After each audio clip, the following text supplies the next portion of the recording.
परत एकदा विदर्भ किचनमध्ये स्वागत आहे तुम्हा सर्वांचे। तर आजचा दिवस तुम्हाला सुखी, समाधानी आणि आनंदी जावो। तर शनिवारचा व्हिडिओ आहे हा, जो की तुम्हाला आज बघायला मिळेल आणि काही कारणामुळे कालचा व्हिडिओ नाही अपलोड केलेला। तर इथे सकाळचे 8 वाजले आणि बाहेरचं पाणी वगैरे शिंपलं। आज थोडे लेटच उठली। त्यानंतर इथे पाणी वगैरे शिंपून झालं आणि नंतर करायचा होता मला चहा। पण चहा करण्याआधी रोज घेत असते हिंगाचं पाणी, जे की गरम करून। त्यानंतर इकडे बघू शकता छान असं वातावरण आहे आणि थंडीमुळे सगळीकडे शांतताच असते। म्हणजे लवकर कोणी उठत नाही, उशिराच उठतात। 8ला तरी उठतातच आमच्याकडे सर्व। त्यानंतर इकडे किचनमध्ये आली आणि इथे पाणी गरम केलं आणि यामध्ये थोडा हिंग घातलेला आहे। हिंगामुळे काय होतं, हिवाळ्याचं एकतर जास्त फिरणं होत नाही, त्याच्यामुळे हिंगाचं पाणी प्यायलं की पाचनक्रिया छान होते। त्यामुळे मग ते पाणी घेत असते आणि हे पाणी घेण्याचं मला पण माहिती नव्हतं, पण ती माझी आजी आहे ती नेहमी करायची। म्हटलं चला आपण पण तो उपाय करूया, कारण एकतर ॲसिडिटीचा त्रास होतो, त्याच्यामुळे मग म्हटलं हे पाणी ठीक आहे। जिऱ्याचं पाणी किंवा हिंगाचं पाणी छान असतं। त्यानंतर इकडे आली आणि बेड आवरायचा होता आणि आज असं झालं की सकाळी माझी मुलगी ही प्रॅक्टिसला काही गेली नाही। तिला बरं नव्हतं, लूज मोशन झालं, त्यामुळे तिला अजिबात बरं वाटत नव्हतं। तर तीच मला गोष्टी सांगत होती, म्हणजे तिचं चालू होतं काहीतरी की हे खाल्लं याच्यामुळे प्रॉब्लेम झाला असेल किंवा ते खाल्लं त्याच्यामुळे। तर ती सांगत होती, तिला बोलली की तू आज काहीच खाऊ नको आणि सकाळी तिला थोडं हिंगाचं पाणी पण दिलं मी आणि सोबतच एक गोळी होती ती दिली। आता काही खाण्यामध्ये आलं असेल तर होतं कधी। इकडे हे एक पार्सल आलेलं होतं आणि पार्सलमध्ये आहे हे साडी कवर। तर यामध्ये 3 कवर आहे, 104ला पडले ते मला। आधी ते ट्रान्सपरंट वाटले, म्हटलं चला घेऊन बघूया, पण फारसे काही आवडले नाही, तरी ठीक आहे म्हटलं जाऊ द्या। बाकी त्याचा जो कापड आहे तो ठीक आहे, पण जी चेन आहे ना ते निघण्याची भीती आहे आणि एकाच कवरला 3 चेन आहेत। तर हे कवर घेण्याचं मला काही इतकं काम नव्हतं, पण झालं असं की आमच्याकडे जी एक मोठी ब्लँकेट आहे त्याचं जे कवर आहे ते फाटलेलं आणि ते ठेवासाठी मोठं कवर पाहिजे होतं मला, तर ज्यामध्ये मी साड्या ठेवत असते। तर ते मोठं कवर आहे, म्हणून म्हटलं ते कवर त्याला यूज करायचं आणि हे जे छोटं कवर आहे याच्यामध्ये बाकी कपडे ठेवायचे। तर मग मी साडीचं कवर न घेता ज्यामध्ये एक्स्ट्रा कपडे आहेत, जसं की पिशव्या, नॅपकिन्स आणि टॉवेल्स, तर ते कवर घेतलं आणि त्या कवरमधलं सामान मी या कवरमध्ये ठेवलं। तर 2 कवरमध्ये ते बसलं आणि एक कवर तर एक्स्ट्रा ते वाचलेलं आहे। आणि हे जे मोठं कवर आहे यामध्ये ब्लँकेट ठेवली, कारण यामध्ये ब्लँकेट व्यवस्थित बसल्या गेली आणि ती ब्लँकेट बरीच मोठी आहे, त्याच्यामुळे मग ठेवण्याचा प्रॉब्लेम येतो। नेहमी आम्ही ते यूज झाली की कवरमध्ये ठेवत असतो। तर अशा पद्धतीने यामध्ये मी सर्व कपडे काढले आणि हे पण कवर बॉक्स टाईपच आहे आणि छान आहे, म्हणजे लगेच लक्षात येतात कपडे कुठे ठेवले, काय ठेवले। फक्त थोडे चेन व्यवस्थित वाटल्या नाही मला, म्हणजे त्या कधी खराब होऊ शकतात। आता म्हटलं रिटर्न करायचं तर जाऊ द्या, राहू दिलं ती, कारण 100 की 104 रुपयाचे ते कवर पडले मला। तर यामध्ये सकाळी घाईघाईमध्येच मी ते कपडे ठेवले, व्यवस्थित घड्याघाई केल्या नाही, नंतर ते निवांत वेळेस करणार, कारण आता ब्लँकेट ठेवायची होती। त्यामुळे मग ते पॅक मी आत्ताच ओपन केलं पार्सल आणि पार्सल तर ते काल आलेलं होतं, पण म्हटलं जाऊ द्या, जेव्हा मला ते काम पडेल तेव्हाच ओपन करणार। मग आता सकाळी ते हाती लागलं, ते काम करून घेतलं, कारण ब्लँकेट ठेवायचा प्रॉब्लेम होत होता त्याच्यामुळे। आणि एका कवरमध्ये काही कपडे ठेवले आणि दुसऱ्या कवरमध्ये हे तिसरं एक कवर आहे, त्यामध्ये साड्या ठेवणार। तर ठीक आहे, जे पैशाच्या मानाने ते कवर तरी ठीकच आहेत। आता आपण शॉपमध्ये जरी गेलं तरी काही ना काही कमी जास्त घेतातच ते। तर अशा पद्धतीने बॉक्स होतो त्याचा ओपन आणि यामध्ये ठेवल्या जातात। आणि कुठलीही ऑनलाईन वस्तू बोलवायची तर मग म्हटलं ते रिटर्न करा, ठेवा, परत तोच प्रॉब्लेम। आणि छोट्या मोठ्या वस्तू असल्या तर मग मी काही रिटर्न करत नाही। हां, कपडे जर असले तर आपण करू शकतो, कारण कपड्याचा प्रॉब्लेम येतोच कधी। आणि या कवरमुळे कसं होतं की कवरमध्ये सर्व कपडे ठेवले की जास्त पसारा पण होत नाही आणि कपडे पण नीट राहतात। तर हे कपडे काही व्यवस्थित मी लावले नाही, काही दिवसांनी ते लावणार आहे। पण सध्या तरी म्हटलं मला आता सकाळी घाई गडबड होती, त्यामुळे मी तेच ठेवले। त्यानंतर इथे नाश्ता करायचा होता, तर नाश्त्यामध्ये काय करायचा हा रोजचाच प्रश्न आहे। नाश्त्याला भरपूर काही असतं, पण मग करायचं काय हा पण विचार येतो। नंतर एकीकडे रात्रीचा भात होता, थोडा होता, तो फोडणी दिला आणि शेंगदाण्याची चटणी केलेली होती आणि रात्रीची 2 चपात्याची कणिक वाचलेली होती। मग काय शेंगदाण्याचे पराठे केले। पोळी लाटली छान, त्याला तेल लावलं, त्यावर 2 ते 3 चम्मच शेंगदाण्याची चटणी घेतली, छान प्रेस केली पोळीवर ते, आणि नंतर अशा पद्धतीने पराठे करून घेतले. आणि असे पराठे आमच्याकडे मुलगी आवडीने खाते. पण आज तिला बरं नाही तर ती काही खाणार नव्हतीच.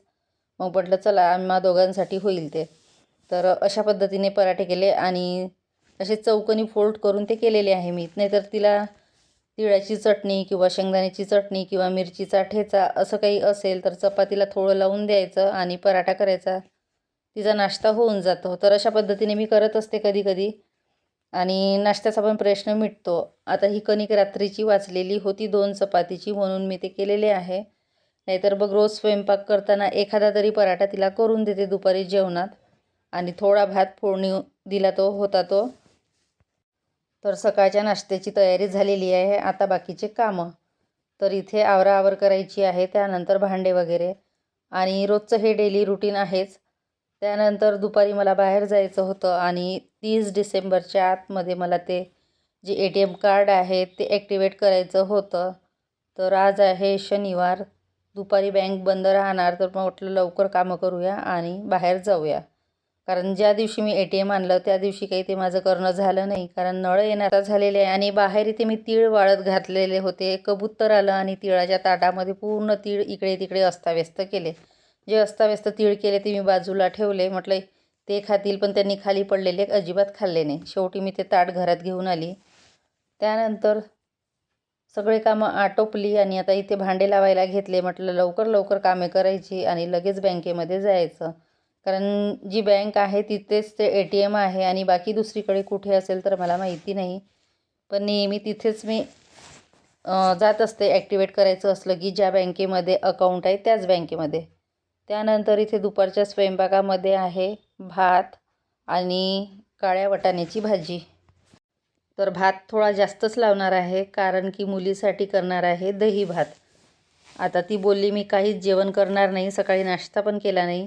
म्हटलं थोडा दही भात खा. तर त्यात ह्या कुकरचा असा प्रॉब्लेम आहे की याच्या कळ्या लगेच लूज होतात आणि नेहमी त्या मला चमच्याने टाईट कराव्या लागतात. त्याचं झाकण पण तसंच आहे आणि हे कुकर पण, आणि कधी निघून येईल सांगता येत नाही, म्हणून ते वरचेवर ते फिट्ट करावा लागतो. तर ते कड्या व्यवस्थित केल्या त्यानंतरच कुकर लावणार. आणि इथे काळ्या वाटाण्याची भाजी करायची होती, तर त्यामध्ये थोडं मीठ ॲड केलं थोडं भातामध्ये, आणि थोडे वाटाणे ठेवले मी फ्रीजमध्ये, कारण जास्त होईल असं वाटलं. आता तिघाच्या हिशोबाने ते वाटाणे भिजत घातले, पण आता मुलगी तर जेवण करणार नव्हती, म्हणून भात थोडा जास्त लावला. आणि दही होतंच थोडं, तर असं लूज मोशन वगैरे झालं तर दही भात किंवा पातळ उपमा ती खात असते.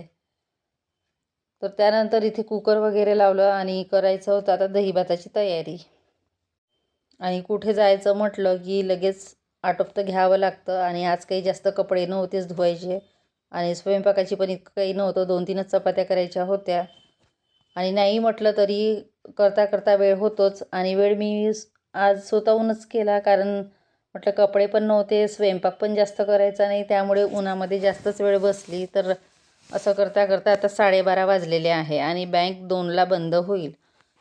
तर इथे चपातीची कणिक भिजून घेतली, आणि त्यानंतर एकीकडे कुकर होत आहे. म्हटलं कुकर होईपर्यंत चपात्या होऊन जातील. आता ज्वारीचं पीठ पूर्णपणे संपलेलं आहे, आणि कसं रोज एक भाकर जरी खाल्ली ना तरी बरं वाटतं, आणि चपात्या काय माहीत खायची इच्छाच होत नाही. एखादी खाल्ली तर खाल्ली, नाही तर मला अजिबात चपाती खायला आवडत नाही. आता ते पीठ आणायचं आहे दळून, कारण ज्वारी आणायची आहे, होती ती संपली. तर इथे हा चिवडा पण डब्यामध्ये काढून घेतलेला. 2 दिवसामध्ये तर डब्यातला चिवडा संपतो, त्यामुळे असा काढून ठेवावा लागतो, म्हणजे जेणेकरून लक्षात येईल. आणि बाकी मोठ्या डब्यामध्ये बाकीचा चिवडा आहे तो बाजूला ठेवते. त्यानंतर इथे दही भातासाठी दही घेतलेलं आहे, आणि भरपूर असं लसूण बारीक चिरून घेतलं, 3 ते 4 लाल सुक्या मिरच्या, सोबतच थोडी यामध्ये मी उडदाची डाळ किंवा मुगाची डाळ घेणार आहे. पण उडदाची डाळ नव्हती म्हणून थोडी मुगाची डाळ घेतली. त्यानंतर कढीपत्ता, कोथिंबीर, तर असं तडका देण्यासाठी. नंतर एकीकडे चपात्या झालेल्या आहे. आता 1-2 चपात्या राहिल्या, आणि आज काही तेलाचे पराठे केले नाही, साध्याच केल्या. जास्त करायच्या नव्हत्या, 3 ते 4 करायच्या होत्या, म्हणून म्हटलं साध्याच करूया. आणि दह्यामध्ये थोडं मीठ, साखर घातलेली आहे आणि छान फेटून घेतलं. दही हे मलाईचं होतं, त्यामुळे जास्त आंबट पण नव्हतं. आणि असा दही भात आमच्याकडे उन्हाळ्यामध्ये नेहमीच करत असते मी. सकाळी नाश्त्याला किंवा आठवड्यातून 1-2दा जेवण बनवून पण करते दही भाताचंच. कारण माझी मुलगी जेव्हा शाळेमध्ये जायची 7वी-8वीला होती तर तिच्या शाळेमध्ये नेहमी दही भात मिळायचा. तिला नेहमी तो आवडायचा. मग ती मला नेहमी म्हणायची, "घरी पण असा कर तू." आणि तेव्हापासून मी पण करायला लागली. आधी करायची नाही. तर छान वाटतं तो खायला आणि हलकं-फुलकं जेवण पण होतं. त्यानंतर इकडे चपात्या झालेल्या आहे. आता कुकर गरम आहे आणि मला इतका वेळ नाही आता कुकर थंड होईपर्यंत वाट बघण्याची. म्हटलं कुकरची शिटी होण्याची वाट काही बघायची नाही. त्यामुळे मी ते चमच्यानीच थोडं शिटीवर केली आणि लगेच इकडे दही भातासाठी कढई ठेवली. तडका द्यायचा होता मला. म्हटलं तडका देऊया तोपर्यंत कुकरमधला जो भात आहे तो एका डब्यामध्ये काढता येईल. तर इथे कढईमध्ये तेल घेतलं. इथे जिरं, लसूण, सर्वात आधी थोडी मुगाची डाळ ॲड केली. नंतर जिरं, लसूण, मोहरी आणि नंतर कढीपत्ता, लाल सुक्या मिरच्या आणि ह्या जास्त लालसर होऊ देणार आहे मी. लसूण जेणेकरून थोडं जळलेलं असलं ना तर खूप छान वाटते दही भातामध्ये. तर डाळ, लसूण वगैरे सर्व थोडं खरपूस होऊ देणार आहे तेलामध्ये. तेव्हाच ते खायला छान येईल आणि टेस्ट पण छान येते. त्यानंतर इथे भांड्यामध्ये भात काढला. त्यामध्ये कोथिंबीर घेतली आणि दह्यामध्ये साखर आणि मीठ घेऊन छान फेटून घेतलं आणि सर्व दही ते भातावर ॲड केलं आणि त्यानंतरच ह्या तडका यामध्ये मी ॲड करणार आहे. आता भात थोडा कमी पडेल म्हणून आणखी भात घेतला, कारण जेणेकरून तिचं पोटभर जेवण व्हायला पाहिजे. आणि दही छान असं मिक्स करून घेतलं भातामध्ये आणि यासाठी मऊ भात पाहिजे असतो, म्हणजे थोडा आसट, तर तो खायला छान लागतो. आणि एकीकडे भाजीची तयारी, तर कढई ठेवली आणि इकडे हा तडका यामध्ये ॲड केला. तडका छान मिरच्या थोड्या जळेपर्यंत मी तळू दिल्या आणि व्यवस्थित असं मिक्स करून दिलं. आणि गरम गरमच दही भात हा खायला छान वाटतो. थंड झाला की तो इतका छान वाटत नाही. तर नंतर मुलीला खायला दिला आणि आता इथे भाजी फोडणी घालायची होती. तर इथे कढईमध्ये तेल घेतलं. थोडं जिरं, मोहरी, तेजपान आणि त्यानंतर इथं वाटण. तर वाटणामध्ये मी घेतलेला आहे कांदा, लसूण, अद्रक, कोथिंबीर, थोडं खोबरं आणि जिरं याचं वाटण केलं आणि छान तेलामध्ये हे तेल सुटेपर्यंत परतून घेणार आहे. आता भाजीला आज काही नव्हतं म्हणून मी हे रात्रीच भिजत घातलेले होते वाटाणे, आणि वाटाण्याची भाजी सर्वांना आवडते. त्यानंतर इथे मसाले, थोडी हळद, धने पावडर, जिरे पावडर, लाल तिखट आणि कांदा लसूण मसाला, सोबतच मीठ. आणि मीठ जेव्हा वाटाणे शिजायला ठेवले त्यात थोडे मी ॲड केलेलं होतं मीठ, त्यामुळे इथं थोडं कमीच घातलेलं आहे जेणेकरून खारट नको व्हायला. त्यानंतर यामध्ये टोमॅटो घातला आणि टोमॅटो तेलामध्ये छान मऊ होईपर्यंत आता शिजू देणार आहे.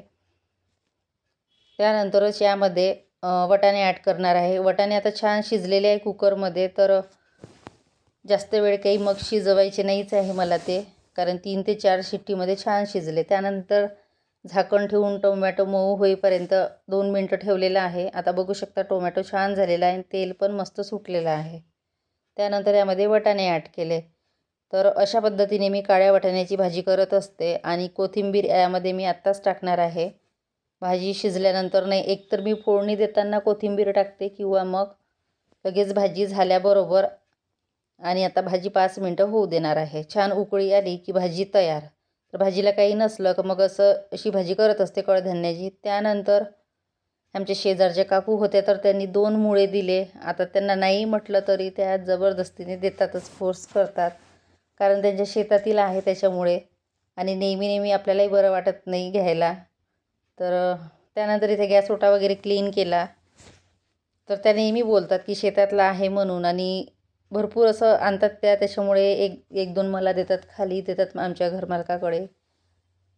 तर अशा पद्धतीने सर्व स्वयंपाक झालेला आहे आणि हे सगळं गॅस ओटा क्लीन केला.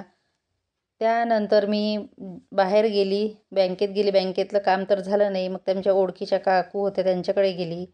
तर त्या दाखवत होत्या की त्यांच्या घरी म्हणजे ते उंदरांनी काय काय नासधूस केली, तर तेच बघत होती. आणि त्यांचा हा फ्लॅट आहे पण एकदम आतमध्ये, त्यामुळे त्यांना तो करमत नाही. आधी त्या फ्लॅटमध्ये राहत नव्हत्या, तर मोकळ्या घरी राहत होत्या, पण त्यांना आता इथे बंदिस्त वाटते. आणि खरंच फ्लॅटपेक्षा आपलं घरच कधी बरं. तर चला मग इथेच व्हिडिओ एंड करते. Bye bye.